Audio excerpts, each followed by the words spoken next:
welcome back to the Observer's YouTube channel. My name is Hannah Allen and I'm your Director of Digital Media, and today we will be introducing a new segment to our channel called the College Cookbook.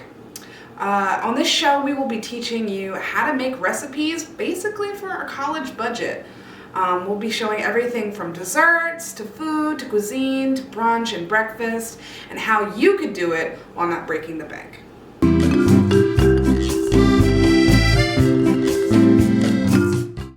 The first thing that we will be doing today is actually a 3-course meal. You can use this for date nights or maybe just to treat yourself on the weekend. Other than the basics, everything that you will see today has been cooked under $20. So it's something that I think that just about anybody can do with the right amount of frugalness. Okay, now that I've got my trusty apron on, we are going to move on with the first item of our 3-part menu. You'd think that you'd normally start with like the appetizer, but actually I usually recommend you start with the dessert first.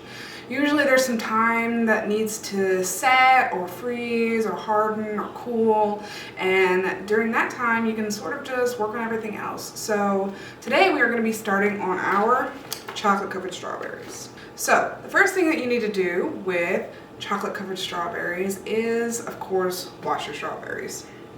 So that's what we're going to do right now. Now, I love chocolate covered strawberries. I think they're easy, I think they're delicious. You can do them when you're pinched for time, and they look great. Okay, now that we have our freshly washed strawberries, the next thing that we're going to need to do is pat them dry. One of the things that you can do is, if you have a paper towel available to you, that is absolutely 100% an option. Also, if you have a freshly washed dish towel like this one, there is no reason why you can't use that as well. And you basically just pat it dry, make sure that all of them are nicely done, nothing too wet, nothing too crazy. If you get impatient like that, you can also just take some of them out and lay them on the towel, and usually if you just roll them, that does a good job of making sure all of the moisture comes out.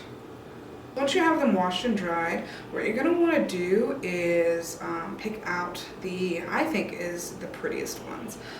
Something like this, which is kind of like a big lumpy one, is delicious just as much as any other strawberry, but probably not the prettiest thing to look at. So I like to separate those and pick out the nicest ones.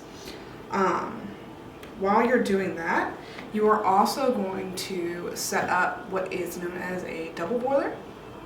Basically, the concept is that you take a pot, put it on with about this much water, and maybe a third of the way through.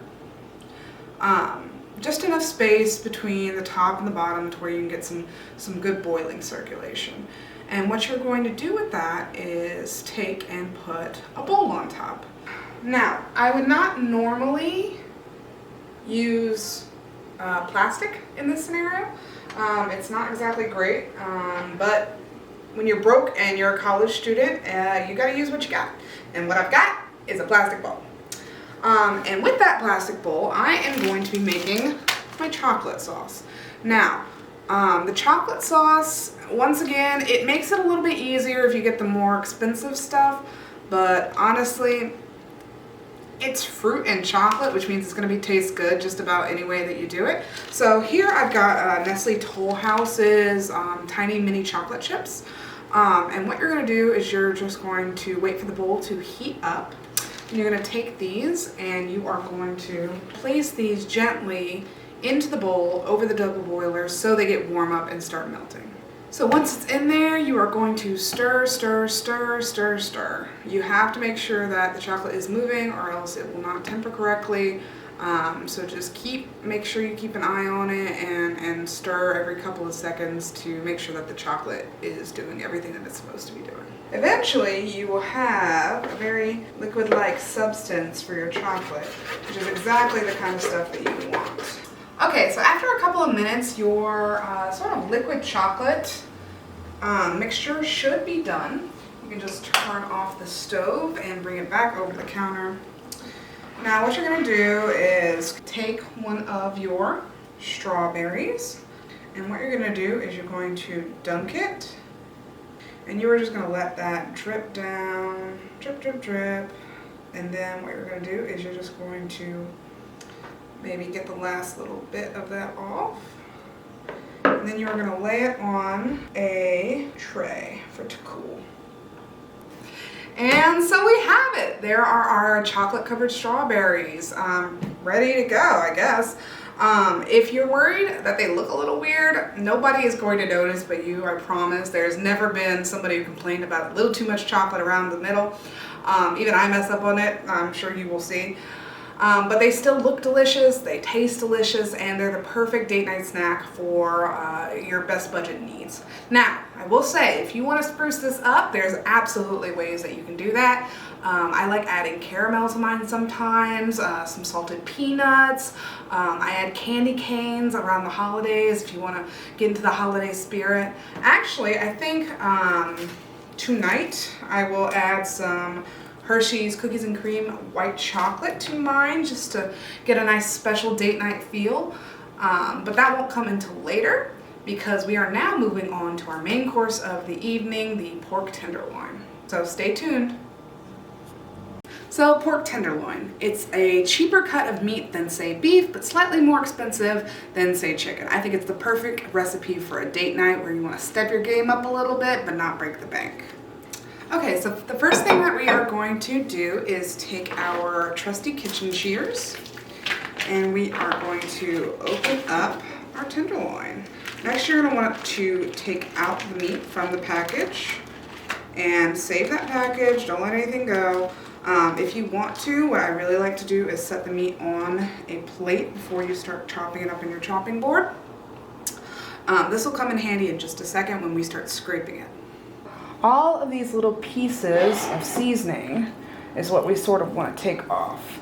Now, you think that that would make the meat less seasoned or less flavorful, but in actuality, it's been marinating in these seasonings for quite a while. So I think the seasonings have sort of penetrated the meat to where you don't really need them on top of. These seasonings are going to be really come in handy when we make our sauce later.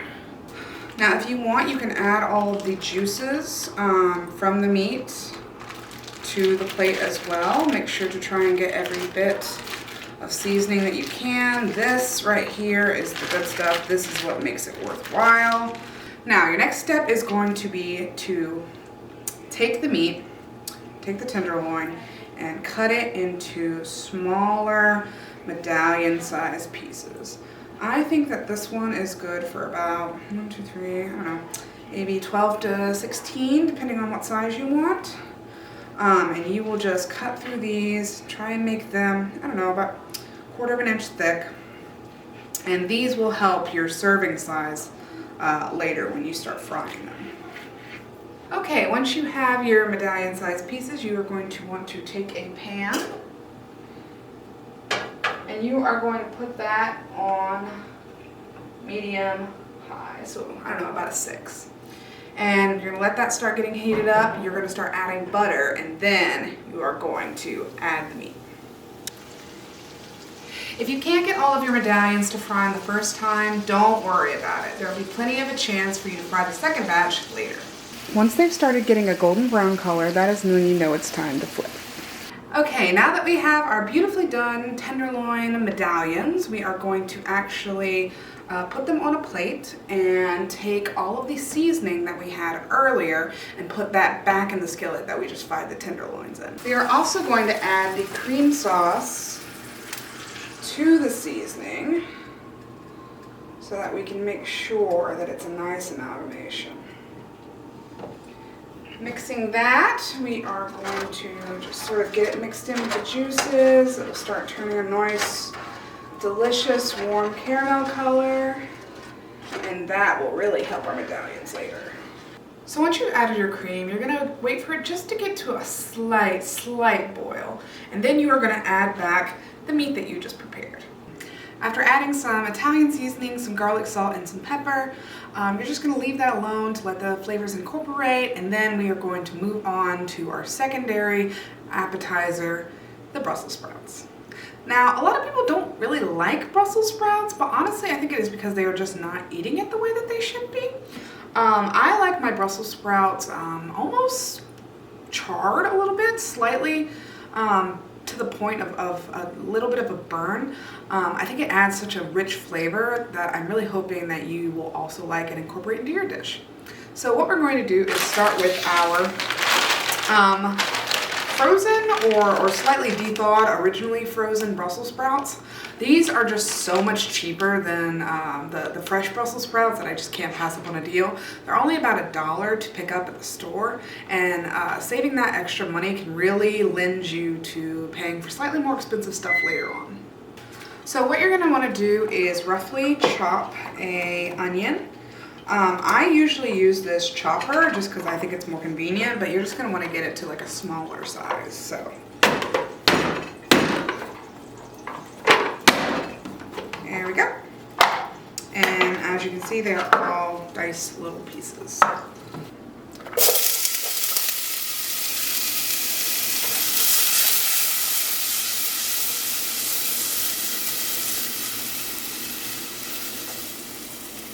Okay, so after a couple of minutes, your onions should be frying pretty well, and that is the moment when you're going to add your Brussels sprouts.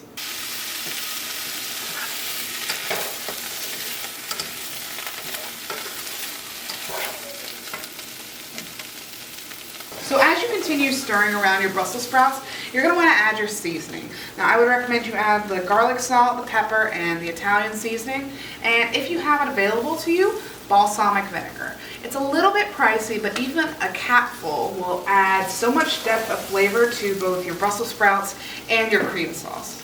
Now after you get a little bit of char, that's when you should know that your Brussels sprouts are done. I think our cream sauce has also hit a nice golden color, which is the color that we sort of want it to be. And I think that everything has been sort of amalgamated. So the last step that we would be doing is adding our French bread. Now I got this French bread. It is normally $1.10, which is pretty on brand for a cheap French bread. I actually got it for half off, so about 50 to 60 cents. You do this by coming in a little bit later, or maybe getting a little bit of an older loaf. Usually you can find discount things of bread, and that's just a good way of adding a little bit of extra cheap or frugalness when you're at the store looking for bread. So we are going to put this on a baking sheet, take it out of the plastic bag, and put it in the oven at 375 for about 6 to 7 minutes. That should let it get a crispy brown color without getting too burned. Now, after that, I think we're almost done to plate.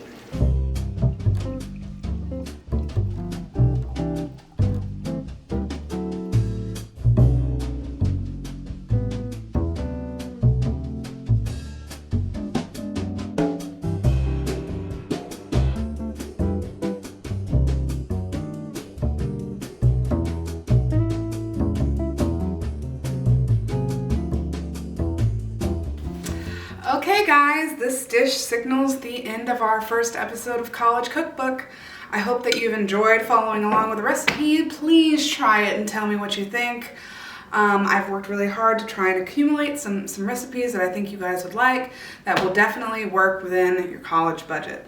If there's anything specific that you'd like to see, please leave a comment below, and from your residential Director of Digital Media, I ask that you like and subscribe, and I hope you had a great meal. Thank you so much, guys. See you next time.